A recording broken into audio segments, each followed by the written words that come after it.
Hi, everybody.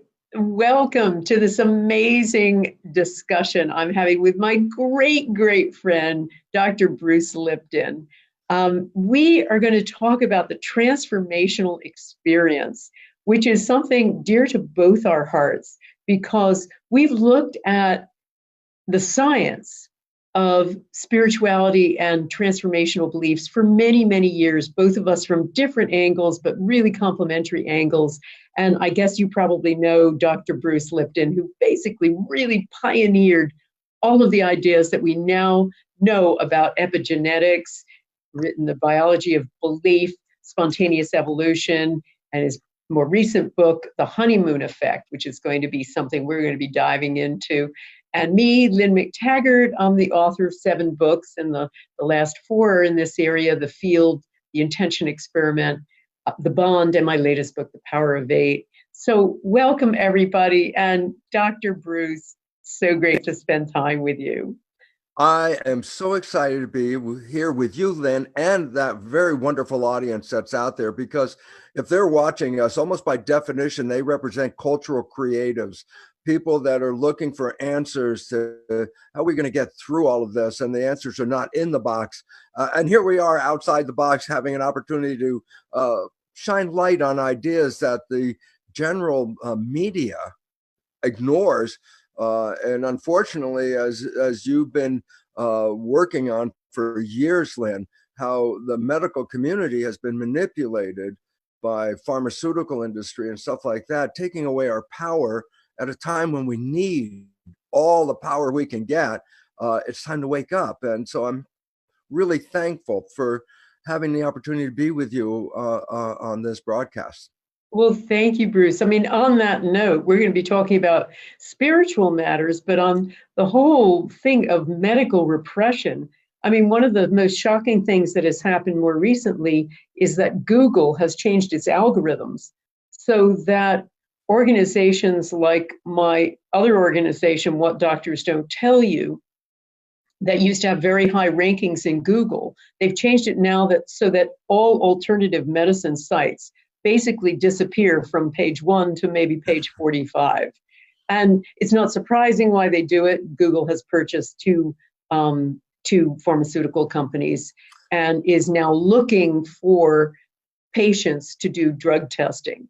And so they register, because they're tracking us all, they're registering information that we're putting in when we're searching for health, which is, one of the greatest searches there has to do with health. So, I mean, that's just one thing that we are working on, creating an alternative search engine to help people with this. But fear not, because, the powers of darkness are also countered by the forces of light. So I want to talk to you, Bruce, about some really amazing things that have been going on for me. I'll give you an example. I run Power of 8 groups. I run small groups and have been really working on the power of group intention, large and small, for many years now, and studying it and still trying to understand why it creates spontaneous healing.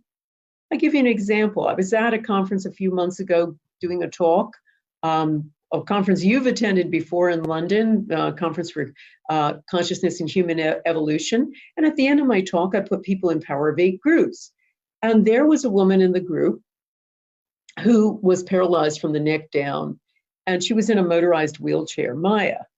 And so her group did an intention for healing for her. She had idiopathic paralysis, which means nobody knew why she was paralyzed. But so they did this intention for her.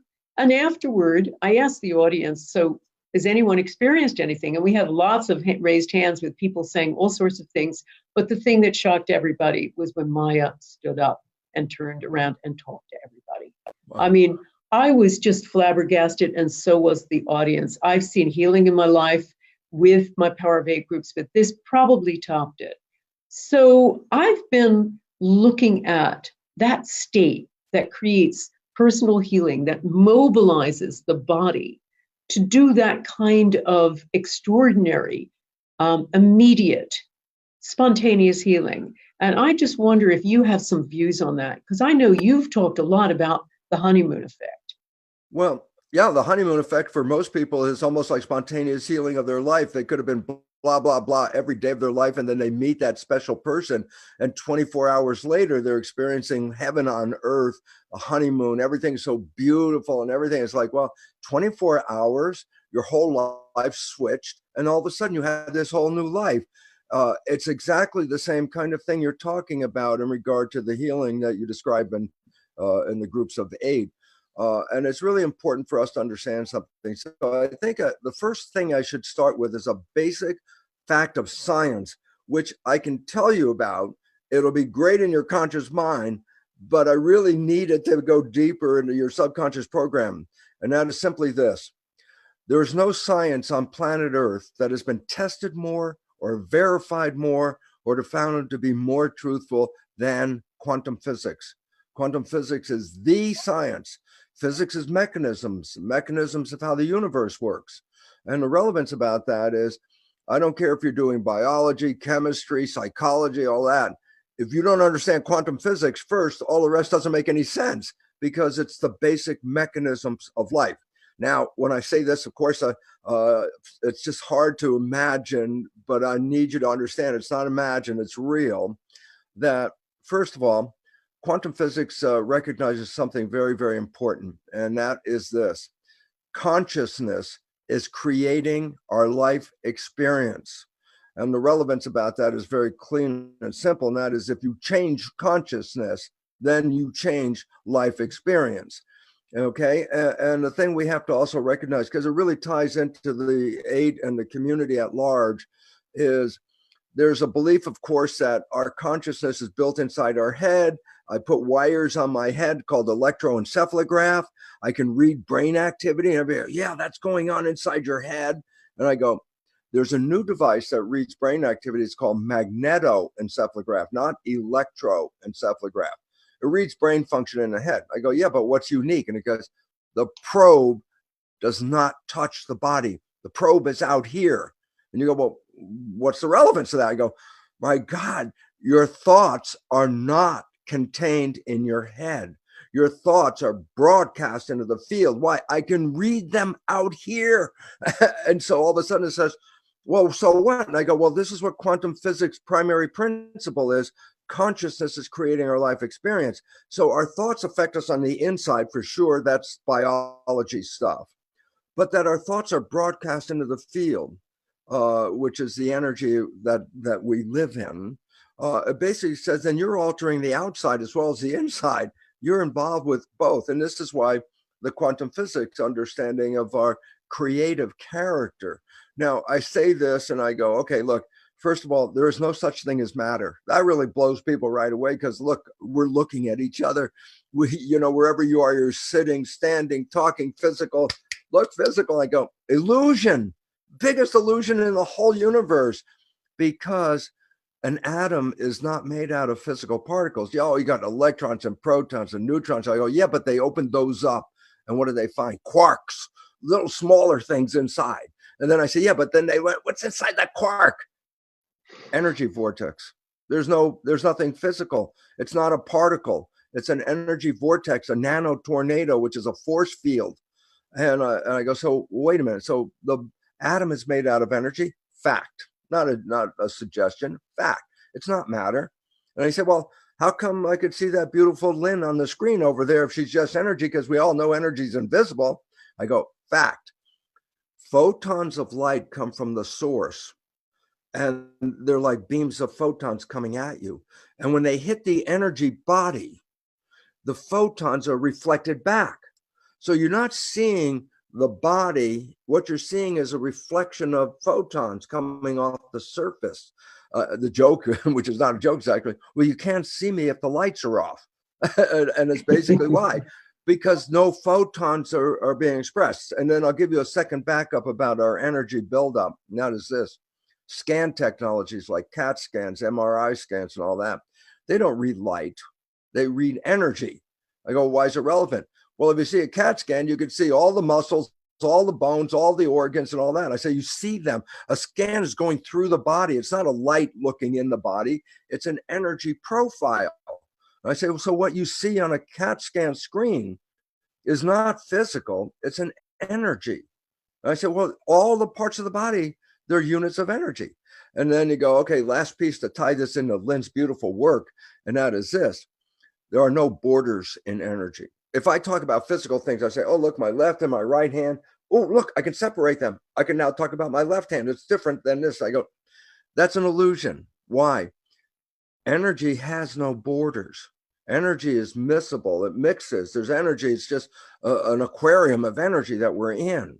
And I go, why is it relevant? It says this: everything in the universe is connected. There is no separate piece of the universe. Everything is energy. We came from energy. That was the Big Bang, and we're manifesting an energy expression. And so when Lynne's talking about, so what if people get together and they have these thoughts and consciousness? I'm going, well, straight from physics, it's simple. I'm broadcasting an image. I'm broadcasting a field, an energy source. Oh, little sidebar moment. Big, important sidebar. Big. You ready? From Albert Einstein. So this is the cool one. You ready?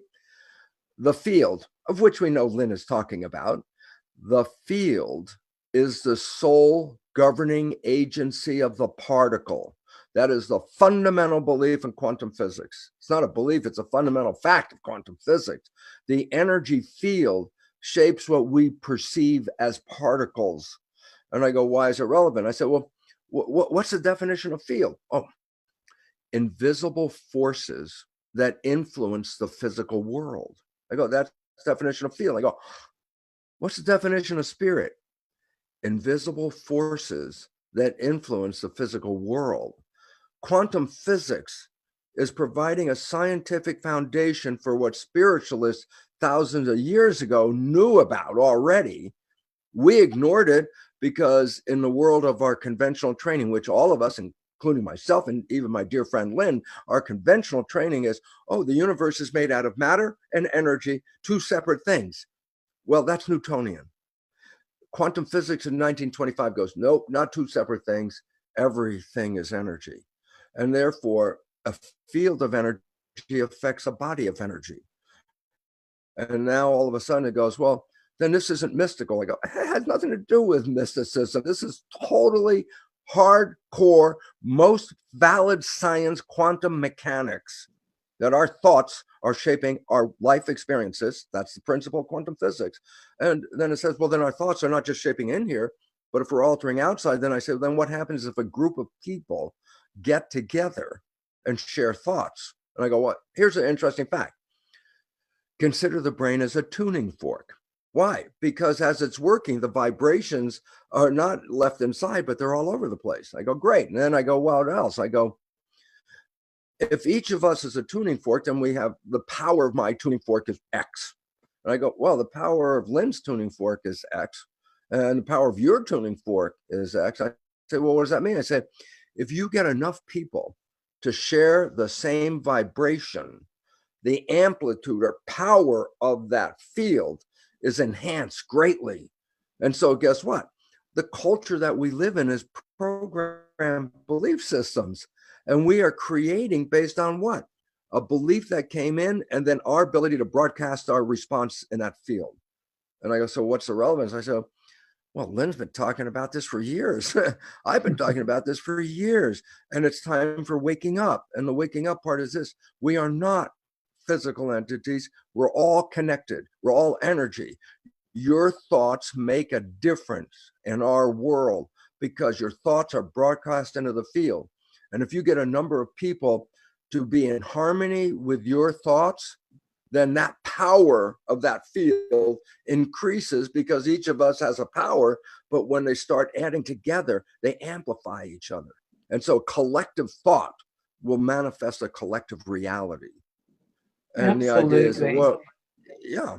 I'm sorry I was going on there, Lynne. I was so excited about energy. No, I'm so glad you explained it, because that is so important. I mean, as Einstein said, the field is the only reality. So when we start looking at the idea that we're energy and not these finite, collections of chemicals and electrical signaling, then it starts making sense that a group can change their inner and outer reality. And what we found, I mean, I run a year-long masterclass, intention masterclass, and I started that, Bruce, in 2015 because I started seeing a lot of things happening with people, both in my big intention experiments, and I've run 33 of them now, and 29 have shown measurable, positive, mostly significant effects. You know, everything from trying to make seeds grow faster, to purifying water, to lowering violence in war-torn areas, to healing someone of PTSD. And this is when I've invited my readers around the world to take part in these carefully controlled scientific experiments. But I started noticing extraordinary things, that it wasn't just affecting the target. Participating in these things was affecting the participants, the senders, and in amazing ways, in amazing mirror ways, so that if people were intending for peace, you know, I survey people afterward. It's all done very, very, you know, in a very controlled fashion. And I got thousands of comments back of people describing their lives becoming more peaceful. You know, they made up with that estranged relative, or they, you know, they are getting along better with their coworkers and their boss, or they're, you know, they're just feeling more love for strangers. Half of the people noted they felt more love for everybody they come in contact with. But it also affected them physically, like they entered a kind of altered state. And so did, when I started scaling this down, and I started running these intention master classes, I wanted to see what would happen, not only if I taught all the elements, the keys to intention mastery that I've studied for years and, you know, put together with both science and ancient wisdom, but also put them in groups and essentially studied them for a whole year, you know, gave them a lot of tips and challenges and experiences and experiments, but also monitored their progress. I wondered, would everything in their lives begin to change? You know, not only their health, but what about their careers and their finances and their relationships? And as I monitored, I found that of the people, and now I've done this for a number of years, the people who meet every week in their groups, pretty much 100% of them experience some sort of major transformation. So one of the things that I've clocked is the interesting thing about what kind of a transformational experience sets that kind of extraordinary change in their lives. And one of the things that I've found, Bruce, was when they described what was happening to them, a lot of people talk about a big altered state during this Power of Eight group. You know, they talk about what A Course in Miracles called the holy instant, what other people have called essentially a spiritual orgasm. You know, Abraham Maslow, the famous psychologist, studied them as peak experiences. And he talked about 5 different things that were really important. One was there's a big physical component. They talked about energy flowing through their bodies when they're, you know, in the intention experiment or in the Power of Eight groups, or crying uncontrollably, you know, some big altered state, or feeling out of their body. They also felt this extraordinary sense of oneness, you know, where they felt more love for everything in the world. It's very much like the late astronaut Edgar Mitchell, when he talked about coming home from the moon and having this extraordinary altered experience, this epiphany. And they talk about a blinding epiphany of meaning, like he did, like the world makes sense suddenly. And there's an element of rejuvenation too. But, you know, it was extraordinary to me. There's people who are just in a little group, and all we ever do it is 10 minutes. And yet we have this extraordinary experience where that seems to be, getting in that state of oneness seems to be the big changer. So Maya even said, it felt like the wheels of her wheelchair were falling off. She felt lifted, like she was coming out of her chair. She was definitely in another zone. So do you know anything about that? Like with the honeymoon effect, is there anything kind of similarly, you know, that happens? Well, absolutely.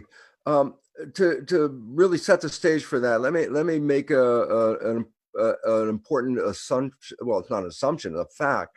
We talk about the brain as a computer. It is. It's beyond any computer that humans could ever create.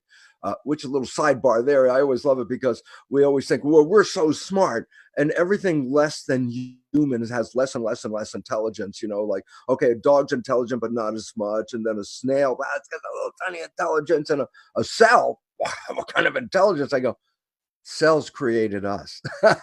Cells made us. We are a consequence of a community of 50 trillion cells, and it's their abilities that give us our abilities, and they created us. So cells are pretty intelligent here. Okay, so what I need to bring up, what I was going to talk about, the brain as a computer. It is a computer, and I let me give an parallels, because a cell, by definition in biology, private, a cell is a programmable chip, and the nucleus is a drive.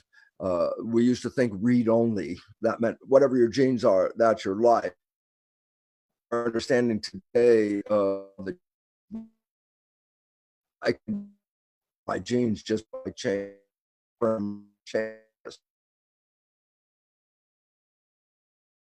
Last trimester of pregnancy, the operating system is built in. I say, great. I say, what does that mean? I say, well, go buy a new computer and you start it up, and it boots up, and we call, oh yeah, that's the operating system. Then I go, okay, now do something, spreadsheet, draw, write. I go, no, I can't do anything. I say, why not? Oh, I need programs to work with the operating system. So then we buy programs like MS Word or, Firefox or whatever. We buy these programs, and then we can use them. And I go, okay, so first there's an operating system, then there are programs, and the programs are in the hard drive. But the keyboard on the surface is an opportunity to engage those programs. So here's the analogy. The hard drive is the subconscious. It's got programs in it. That's what it's got. First 7 years of our life, our brain is operating at a vibration called theta. When you put wires on your head, EEG.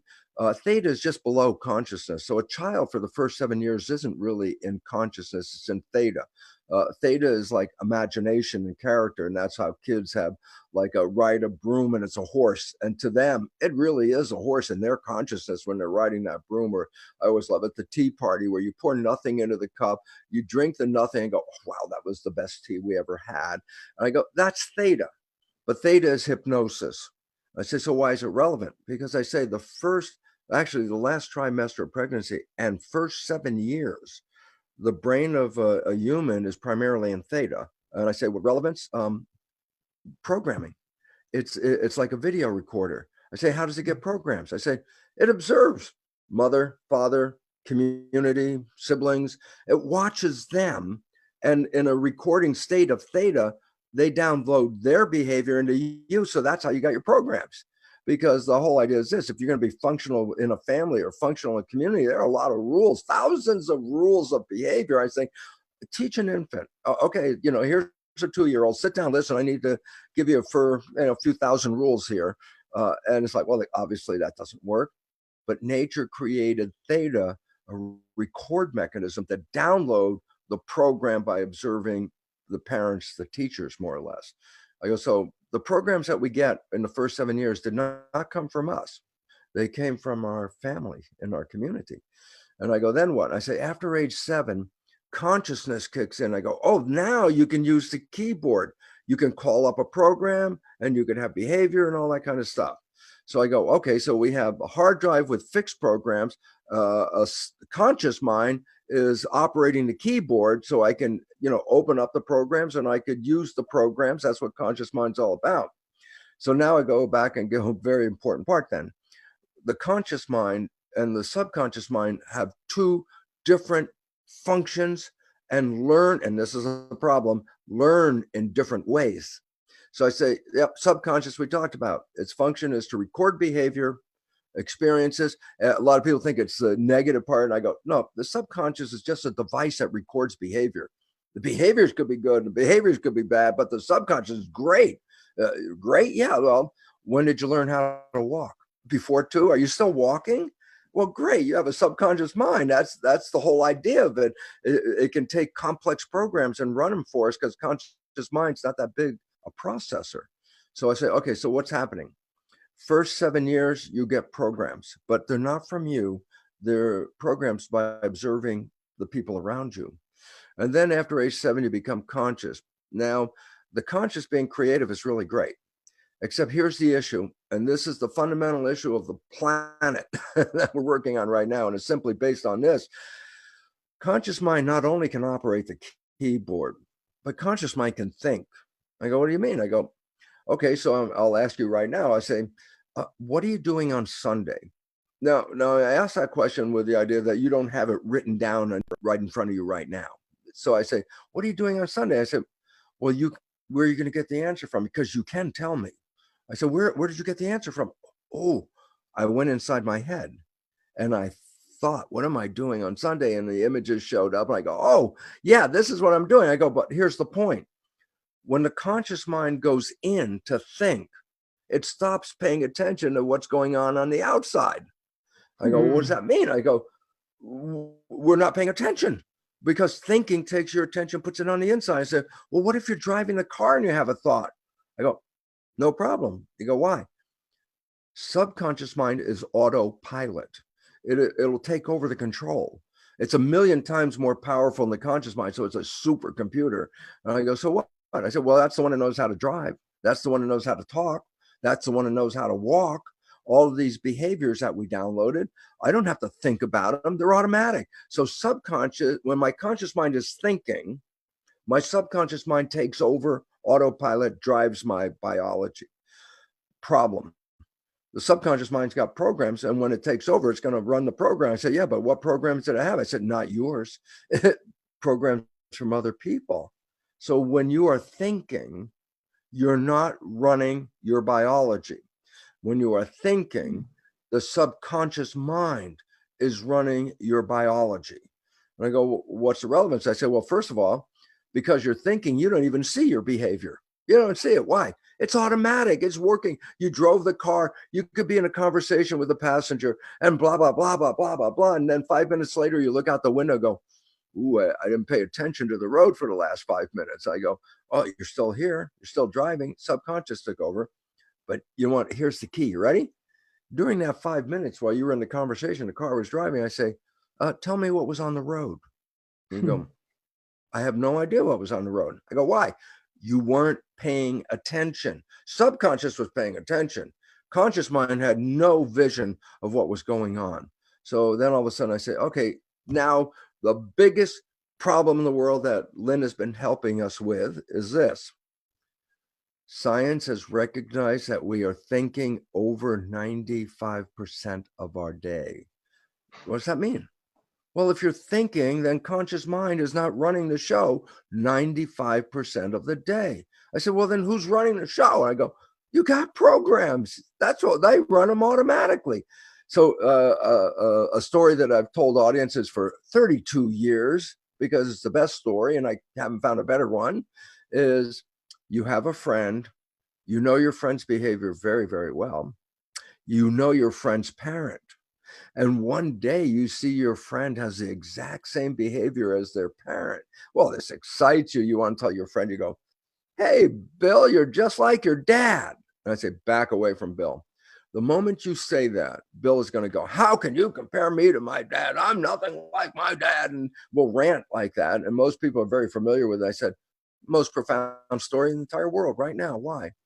Everybody else can see that Bill behaves like his dad. Yeah, that's the behavior he downloaded in the first 7 years. Who doesn't see it? Bill. I say, why not?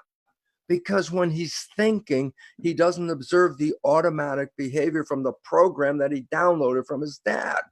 So that meant 95% of the day he was running programs. I said, well, what if he got a program not good enough? I said, the brain will just take that program and manifest it. That's the function of the brain. Manifest the program.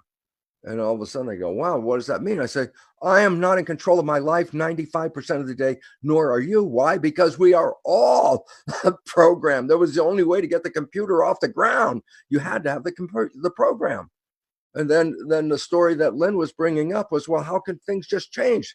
I go, the movie The Matrix, called science fiction, but nah, the movie The Matrix is a documentary. Why? Everybody's been programmed. And in the movie, you get a choice of a blue pill or a red pill. You take the blue pill, you're back in the world. Everything's exactly the way it's always been. But if you take the red pill, you get out of the program.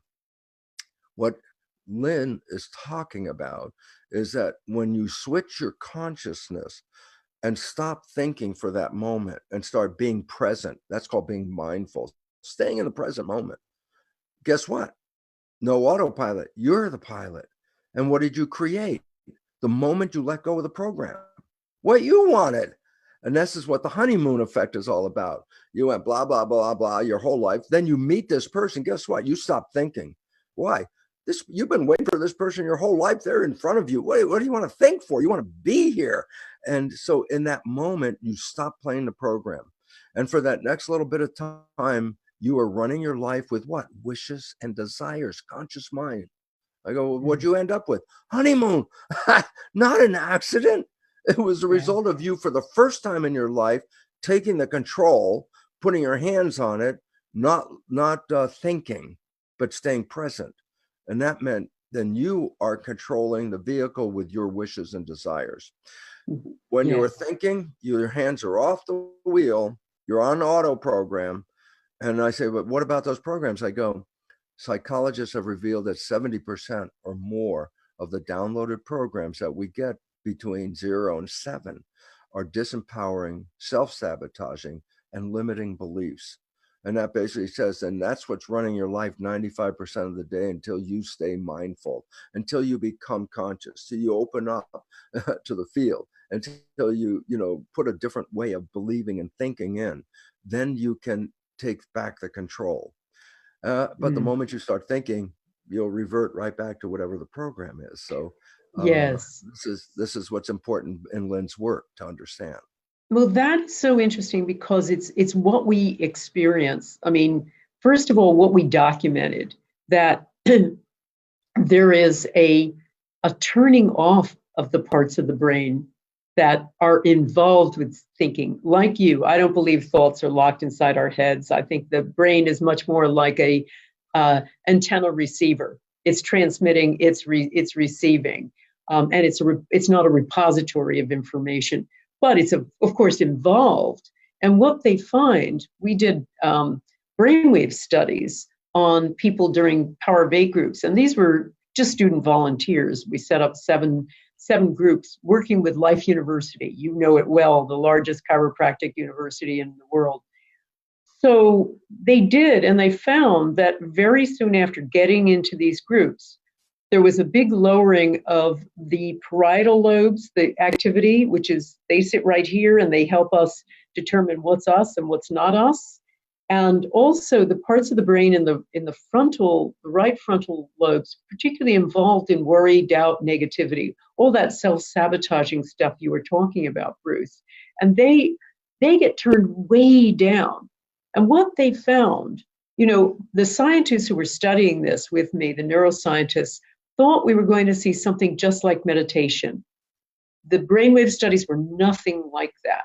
Those are in meditation, even, although people talk about being outside of themselves, etc., a lot of parts of the brain involved with self and separation are still activated. Whereas with these Power of 8 groups, the group experience somehow turns that off so that people have an experience, and brainwave studies much more akin to University of Pennsylvania studies of Buddhist monks during ecstatic prayer or Sufi masters during chanting, where they're experiencing a sense of ecstatic oneness. So they've turned off that thinking brain. And as you say, Bruce, they are involved in being totally present. And I would say, because it's a group, they're totally present with the others. I mean, that's the thing. There's a a very tangible other right there. In fact, 7 others of them. And there's something about doing that, whether you're a sender or a receiver, that is really remarkable. We find that that the big piece that I found that was so important is altruism. I just want to check on you. Do you want to say something for a second, Bruce? Because you were freezing up for a bit. Can you hear me? Are you? Conversation, but I would like to add to parts of the conversation that I heard that are really important. And this is what changed my entire life. Well, there are 2 parts that changed. One was how the cell works and how consciousness controls our genetics. That was really cool because it says if you change your consciousness, you change your genetics. That empowers you, of course, that's what it's all about. But one of the things that was important to me in my research was simply this. When I understood that the cell membrane, not the nucleus, was the brain of the cell, I also recognized a very important fact simultaneously because I was in the medical profession at that time, and that is no 2 people are identical. There's no 2 biological people that have the same identity. And you go, what do you mean? I go, if I take my cells and put it into your body, your immune system will say not self. If you take your cells and put it in somebody else's body, their immune system will say not self. Why? There are no two people that have the same cell. So okay, we're all different. What makes us different? And this is where what blew my mind was because when you look at the surface of the cells, there are some antennas that stick up on the surface, just like little television antennas. And these are called self-receptors. Interesting name, self-receptors. They respond to environmental energies. I go, so what? I go, no 2 people have the same set of these self-receptors. I go, so each of us is different because each of us is responding to a unique broadcast in the environment. Our identity is not in the cell. Our identity is picked up by the antennas on the surface of the cell. And the moment you get that, it was the moment I got it, was like, oh my God, I'm not in here. I'm a broadcast playing here. And as Lynn said, I also send back to my source, my response, my brain, because remember I told you the MEG, magnetoencephalograph, says that your thoughts are broadcast back into the field. So the field comes in and your thoughts go back out, you're connected to this field. Well, what's the point? If you understand what I was getting at, it was so profound for this reason, I realized that our identities are not in the cell, they're received by the cell through a set of receptors that no 2 people have the same set. I go, so what does that mean? I go, analogy that is perfect for this is you're watching a show on television. I say, is the show in the television? I say, nope, the show is broadcast to the television, picked up by the antennas. And I go, well, when you're watching the TV and the TV breaks, you say, oh, TV is dead. And I go, yep, TV is dead. It's not working anymore. Is the broadcast still there? I go, yeah, it is. How do you know? I say, get another TV and to the same station, you're back online. Well, if you understand the nature of from the self coming to these regions, the body is the equivalent of a television set. I am playing the Bruce show right now. Why is it relevant? If my television breaks, my body dies, Bruce is dead. The show is in the show is the broadcast. I go, oh, then I'm still here. I go, yep, no television to play through. Till what? Somebody gets another TV and tunes it to the same station, and I'm back again. And that's carnation. Okay. And so I say, why is this relevant? And the answer is this. The wake up thing that happened for me when I understood this was like, first thing blew me away is like, oh my God, I can't die. I'm not even in here.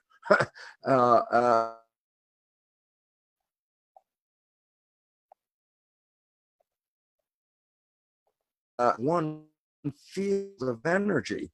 And the point about that is you can get back into that field, and that's above the body. And above the body in science, when we talk about genetics, the conventional belief is genetic control. Something is controlled by genes. But the new science is called epigenetic control. And it goes, well, it sounds like the same thing. And I go, no, epi means above. I go, like the skin is above a layer called the dermis. So guess what? It's called epidermis, above the dermis. And I go, so what is epigenetics? Control of genes from above. I go, oh my God, the broadcast of who we are can control these genes. I go, absolutely. Epigenetics. We can change your genetics with your belief system. And then I go, and where's your belief system? I go, 95% of it is in the program you receive from other people.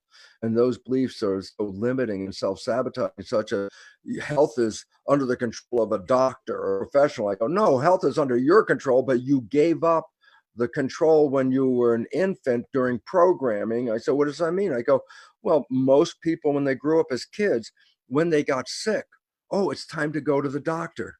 Time to go to the doctor. I go, what does that mean?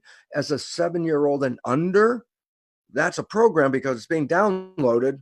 I say, what's the program? I don't take care of my health. The professional takes care of my health. And so what's my program? I give power over my creativity to the word of the doctor because I judged that in my first 7 years. He's the professional, she's the professional. I'm not. And I say, so why is it relevant? I say, be careful of prognosis. Prognoses are creating a future from somebody else's opinion. Absolutely. Absolutely. Yeah. You know, Bruce, I give a course on that called Become a Better Healer with the Power of Eight. And I collect bad prognoses and bad languaging from health professionals, even alternative professionals, because they don't recognize that their thinking and their speaking is affecting what happens to the patient's outcome. And I love it. I have a listing of people saying things like, this is going to be a long, slow, and difficult journey, and that's said by a very well-known, practitioner, things like that, or, you're a shadow of your former self, and what are those kinds of things supposed to do? But, just what you said about languaging, getting off of this programming and understanding that you can change and create in an instant because you're not even there is so liberating. And what we see, the big piece that I see in our Power of Eight groups that must have a big effect on the alteration is, number one, understanding that the programming is just thoughts and those thoughts can change. So one of the things we do in my intention masterclass is a little bit of time traveling. We do some retro intentions and just go back to some of the limiting thoughts and don't change what happened. We change what we think about what happens. And it is amazing, instantaneous. I've had people with vitiligo that started repigmenting right there at a workshop from doing this kind of work, let alone people who have let go of horrendous traumatic experiences. And also, the other big piece that I want to make a thing of is, we're all talking about getting off of yourself, getting away from this programming. And one of the most powerful elements of that is the group effect and the altruism.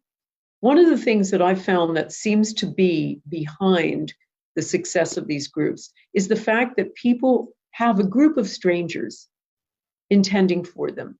So this is like a new thought. They get out of that past programming, as you say, and they're into this altered state with a bunch of people vibrating with the same thought together. And the fact, it doesn't seem to matter whether they're intending for you or you're intending for them. We've had a lot of people who get healed just when they get off of themselves and they do an intention for someone else. I think of a woman called Lisa in one of my master classes. She was a bodywork practitioner who had come up with an amazing idea for a book for healing trauma through bodywork. But she'd never written a book before. She'd gone through 3 editors. It was getting nowhere. She was frightened of marketing. And her group we kept intending for, and she was getting no progress. So I finally just said to her, Lisa, get off of yourself. Start intending for someone else in the group with a health challenge. So she did. She intended for someone else. And as soon as she did, immediately, Whoops, we've just lost Bruce, everybody. I'll just finish this story and I tell you what, let's try to get him back again. Hello. You back? Great. I'm back. I was just sitting here and I disappeared. I don't know what happened. Let's see where you are. There you are. There you are. Oh gosh. Okay. Sorry, I was just about to reboot and get you back again. Good. Well, this is probably just as well too, because you were freezing a bit, Bruce. So this will be a better broadcast for everyone. Yeah. So just to finish my story. It must be the pharmaceutical industry. I think they're after us, Bruce, definitely. So I want to finish my story about Lisa. Where did you leave off? I think I was telling you about how she couldn't get this book done, and I told her to get off of herself. And the moment she did, she got this a urge to go into a store that she didn't really even need anything for. And she goes in and she sees somebody she vaguely knows. Turns out that person is a book coach who used to be a publisher. And when she hears about Lisa's travails with her book, she offers to walk her through the whole process. And she does, and the upshot is it becomes an Amazon bestseller. Now, this happened right after Lisa got off of herself. Whoops, we've lost Bruce again. There you go. I have no idea where it's going, but I've been sitting here enjoying the quietness because I said I better enjoy it because I don't want to be scared. You're not there anymore. I know they don't like us. The powers that be don't like us sharing this information together. So, and absolutely, that's actually a very true. That is very true. That is very true. Oh my goodness, we have skeptics trying to take my magazine, What Doctors Don't Tell You, out of the stores. You know, they keep after us all the time, and of course, you have the same problem I do, probably, Bruce, with your Wikipedia pages, you know, full of all kinds of lies. Yeah. Yeah. It doesn't matter. We speak to the people who want to hear. Absolutely. You know, it's funny because I went in a bookstore the other day and I was going to buy a copy for my friend of my own book, Biology of Belief. I said, oh, I think it should be here somewhere. And I looked in all the sciences and everything. And it's not here. So I went up to the desk and I said, do you have this book? They said, oh, yeah, we do. I said, where is it? Mysticism. Mysticism. I know. My book, The Field, it was really funny when it came out. It had, they didn't know where to put it. And so it ended up being a favorite book of physicists and also people involved in spiritualism or spirituality, something like that. So, you know, we sit right in the middle. So I was talking about altruism, the whole idea of getting off of yourself, which seems to be so powerful. The people who change and experience this in my Power of Eight groups are not just, as I say, not just the receivers, but the senders. So it's really a point of getting off of yourself. Any thoughts about altruism? Because, you know, when I look at the science of it, Bruce, it's amazing. It's like a bulletproof vest. You know, people who are altruistic, no matter how small that is, live longer, healthier, happier lives. Any thoughts about that? Absolutely. And the idea is this. Evolution, in the conventional sense, as the Darwinian theory of evolution, is based on the fact that there's greater and greater genetic complexity when you go from a simple organism up to a human. It turns out that humans have the same number of genes, 20,000, as some of the smallest organisms on the planet. I go, what's relevant? I say, well, the first thing is this: genes are not the metric for evolution. That's not the metric. The evolution is actually based on consciousness.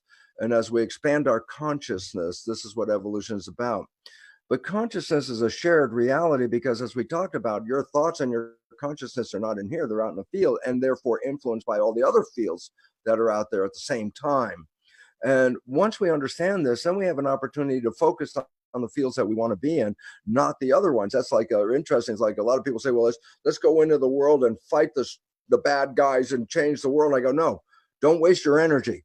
Go outside, build a new one over here. No fighting. create the new one, people will come over here.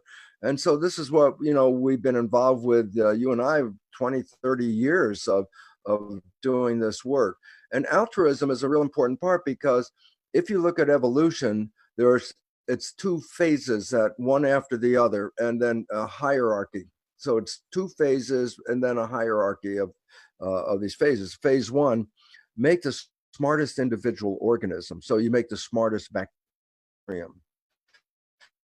Mm-hmm. Artist, I go, yeah, because the neural brain processing of a cell is physical. There's a membrane with receptors and things. It's physical. You can only put so much in a bacterium. I say, so what happened when the smartest bacterium was made? I go, you couldn't make a smarter bacterium. You couldn't give it any more membrane. Evolution stopped. I go, yeah, it stopped in that form. Because the second phase of evolution is bring all those bacteria together, and they share their awareness and create a bigger consciousness. That was called a biofilm. And that turned into an amoeba. That was a new organism.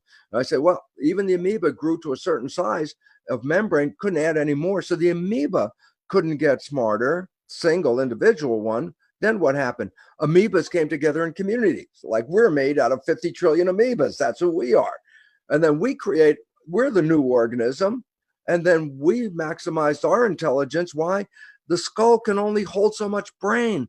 And the surface area, that's why it's all folded into sulci and gyri, because it's surface area that's intelligence. And so you look, oh yeah, but we maximized it. So human evolution stopped, thousands of years ago. And then what? Coming together in community is what jumps us to the next level of consciousness, that we are cells in the body of a bigger organism called humanity. 8 billion cells have to learn to live in harmony, just as 50 trillion cells live in harmony under your skin. If you're healthy, you've got 50 trillion sentient beings living in a community, sharing awareness and creating the character of human life. And our call that we're supposed to be involved with, if you understand the pattern that repeats itself, is we are at the stage of evolution of humanity, is to recognize we are all one, that we all come from the same field, and that when we bring ourselves together in a large community, then all of a sudden we increase our consciousness so profound that our technology is changing so fast. When the technology was basically, that archaeologists started to go back over time, and they found, well, for 100,000 years, all the primitive campsites had the same tools and everything was exactly the same. And about 30,000 years ago, technology showed up, a plow, a wheel, things like that. At first, these technologies lasted thousands of years. The same plow was used for a long time. But as more and more people got together and the community got larger and larger and awareness was being shared, our technological development has jumped so fast that what might be a new technology today could be outdated by the end of the week. And so the reality is what? Evolution is coming together in community. I go, yes. I say physically, yeah, well, that's what we perceive. But no, it's energetically. We are all in the same field. It's like humans are like a radio broadcast band. And each of us is a station along that band. And when we recognize, don't look at the individual, it's look at the whole band. It's like, oh, that's the destination. And so bringing the powers of 8, bringing group intention together is what? Enforcing an evolutionary paradigm that says we are collectively creating. And if we can get harmony in our creation, then we manifest a reality. Unfortunately, the harmony that we have also been creating is not supporting us, but so many people believe in this stuff, like war. It's like, you can't have war if one person just says, let's have war. You can only have war if a large number of people have war. So you convince their consciousness, and then a war manifests. We manifest war. I go, what? Consciousness created that. Not one person, large numbers of people had to come together to create that war. And so the reality is this. Yeah, but what about bringing large numbers of people together with a different consciousness? What about bringing them together with the idea of harmony and health and growth and all that? And this is really important because in biology, physiologically, a biological system has two different directions, growth. It can do one or the other, but it can't do both at the same time. They're exclusive. Growth, you have to be open to take things in. Protection, you have to be closed to wall things off. Growth, you go to a stimulus. Protection, you go away from a stimulus. You can't be in growth and in protection at the same time. Okay, so why is this relevant? Programming of this world, that it's all based on fear and stress and not enough of this and fear and all this stuff. And what does that mean? We are going in protection. That closes us down to keep us from integrating with each other. So what's important for us to recognize right now is evolution is no, open up and create a bigger harmonious community with a better thought. And this is what the intention experiments exemplify.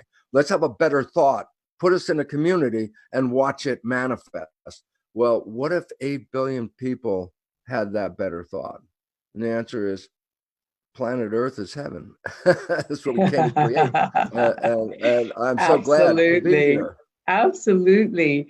Absolutely. And, you know, I know that both you and I have written about the fact that Darwin was wrong, that actually we were always meant to be part of a greater group. We were always meant to be part of a conscious whole and a larger whole, and that human beings are programmed essentially to connect, to give, to, you know, to be. We need belonging more than we need food. All of those things. So one of the things that I've recognized is that perhaps in these groups of 8, perhaps in these big, large-scale intention experiments, people suddenly feel at home. This is the way it was supposed to be, you know, yes. Not this feeling of isolation and protection and fear-based experience, but being part of a greater community.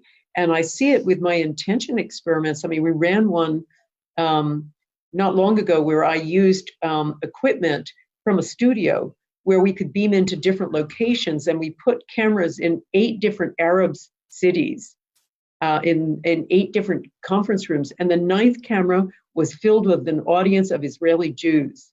And we sent intention together to lower violence in Jerusalem. And at the end, because it was 2-way equipment, everybody could talk to everybody else. So I called on different audiences in turn, and the people from Saudi Arabia were sending love to the Israelis, and the Israelis were saying, your God is my God. And suddenly those divisions, that hatred that people have grown up with, disappeared. So this is one of my big plans, Bruce, I hope, is sometime next year running a big intention experiment. I'm going to have Republicans and Democrats together, doing it together, and see what happens. So, you know, what's interesting, Lynn, is that the Arab Spring started in Tunisia, and they toppled the dictator, and the government was now in a shambles, and they wanted to rebuild. And at first they tried to get their Congress to work together to create a new constitution. And all they did was, in our typical world of right versus left, argue. Nobody made any change at all. It was just, They then had another election, and for the first time, they elected a lot of women into Congress. And all of a sudden, the program changed. The first thing the women did when they brought in is says, look, stop arguing A, B is different of each other. They said the first thing is this: let's come together where we all agree on a common ground. Should people be, should they be taken care of, all things? And as a result, instead of focusing on what really kept them separate, they first said what we all agree, created a constitution. And the government in Tunisia prize a couple of years back, because the Constitution is one of the work of freedom to help people in community and grow the. And I thought just having you break up again, Bruce, and build a government based on agreement. There you go. There you go. So building a government based on agreement. Yes. I mean, this is what we want to work on, is the whole idea of getting off of yourself, being part of a larger whole, and the program changes. So yes, sadly, the program changes. sadly, we've just about come to the end of our hour. I just wanted to let everybody know. I know we just went like that. As we know, it always does, Bruce, when I'm spending my great time with my dear buddy. We're almost always, we share a lot of stages together, and we're going to be in Ottawa together next spring, I think it is. Yes. The Science and Spirituality Conference. We were there last time, which was great fun, and we'll be there with our other buddies, Bruce, Joe Dispenza, Greg Braden, and Anita Morjani. Now, I just wanted, before everybody leaves, to tell them about your wonderful offer, which is for anybody who buys a certain amount of Dr. Lipton's material on his website. You go to his shop, you will get a free original copy of The Biology of Belief. So have a look there. On your website is, what's your website? BruceLipton.com. BruceLipton.com. Very easy. And for me, if you are interested with our year-long Power of 8 Intention Masterclass, the doors are open to the new one, which starts in February, beginning of February. And we are having a whoosh of people coming in. So if you're interested, please don't delay. Just come on my website on the main page and just click through and follow the links. And my website is www.lynnmctaggart.com.